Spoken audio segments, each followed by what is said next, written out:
So a question has been raised, why do the devotees suffer? And they give the question of Devaki and Vasudeva, who were Krishna's, they had Krishna appear as their child, but yet they had to suffer so much.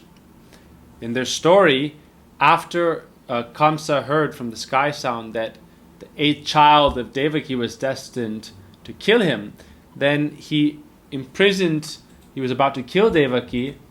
Then Vasudeva pledged that he would give each of those children, as soon as they were born, to Kamsa, who Kamsa would then kill. So Narad himself instigated Kamsa to imprison Vasudeva and Devaki. So it's very interesting that Narad, who himself is a great devotee, caused Kamsa to imprison Devaki and Vasudeva, and it seemed like they were inflicted, so much suffering was inflicted upon them.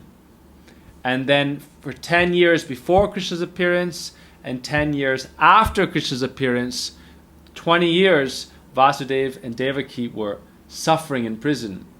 Kamsa was tormenting them, questioning them, putting stones on their chest, threatening them.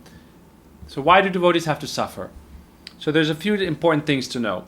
One thing is that in scripture it's described, Yata deke Vaishnavera vyavahara dukkha.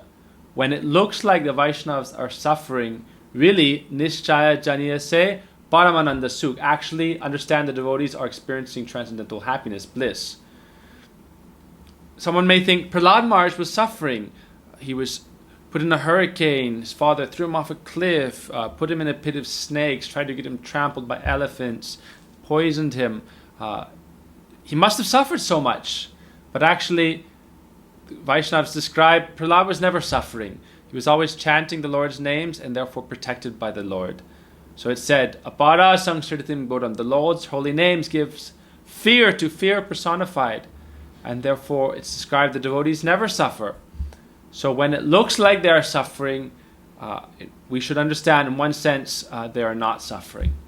But we shouldn't, now I don't have to care about the Vaishnavas, they're sick and they're suffering, they're not really suffering. We shouldn't also think like that. For example, Madhavendra Puri, when he was very aged, it looked like he was suffering a lot. But really this was a manifestation of his transcendental love and separation from the Lord. Ramchandra Puri, one of his disciples, began criticizing Madhavendra Puri. Why are you lamenting like this? And in this way he was disturbing his guru. So sometimes when you're in the state of bhav, your body goes through many transformations. The body may it may appear to be sick. And unless you're really attuned and a great sevak, you won't be able to understand that. It's described that at the state of bhav, it's like a mad elephant of ecstasy is moving through the body, which is like a field of plants or flowers, and so it is like ravaging the body. The body cannot handle that transcendental ecstasy, so it looks like sickness is manifesting at that time. One other thing to know is that Krishna wants to glorify the devotees, and so circumstances will come that makes it look like the devotees are suffering, but ultimately it brings out the glory of the devotees. That is another angle to consider. So these different things are there. And remember that one more important thing is that if it looks like the devotees are suffering, it will sometimes help them avoid asat sangha, bad association. Once Vasudeva asked Devaki, you're suffering so much with me here in prison. Your other sisters married nice kshatriyas and they had good lives. But Devaki said, no. If you were with me in samsara, with so many family engagements and so many things to look after, this would actually distract us from our bhajan. So actually that here we're in a jail, we're suffering, we're always able to one-pointedly focus, we have no distraction. So actually I see it as favorable.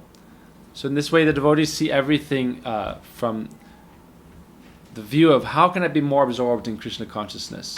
And so sometimes for the devotees, suffering or criticism, keeping you away from bad association, or even just anything that would cause you distraction, that's beneficial in bhakti. Kunti Devi prays, Vipara shantu tatra tatra jagat guru bhavato darshanam yat shat apunar bhava darshanam. She said, oh, let these calamities come to me again and again, because then I will be able to focus on you. And I'll be free of all distractions. By having your darshan, I will no longer have bhava darshan, or I will no longer be stuck in this ocean of material existence. So therefore, so-called suffering for the devotees, if they're not in the liberated stage, then that is helpful. It's like the final suffering that frees them from all future suffering. It's another way to understand it. That when devotees are apparently suffering, it is like they're very quickly winding up all of their karma. When people first come, sadhu sangha in the dham, it may seem like a lot of suffering is coming. Before you were very happy, but there's millions of lifetimes of karma you've performed. Like the example is given, it's like a whole mountain, but a mountain of cotton. Then you light the match of bhakti, sukriti, and then everything is being very quickly burnt up. Like a mountain of cotton lit on fire, very quickly burns to ash. So therefore, sometimes it seems like in devotional life, the devotees may suffer, but it means they're very rapidly burning through all karma. That's also one angle we can think of it. So there's these different ways to understand. It's described, you have to go through the fire of ordeal. Sangsara davana lalida loka.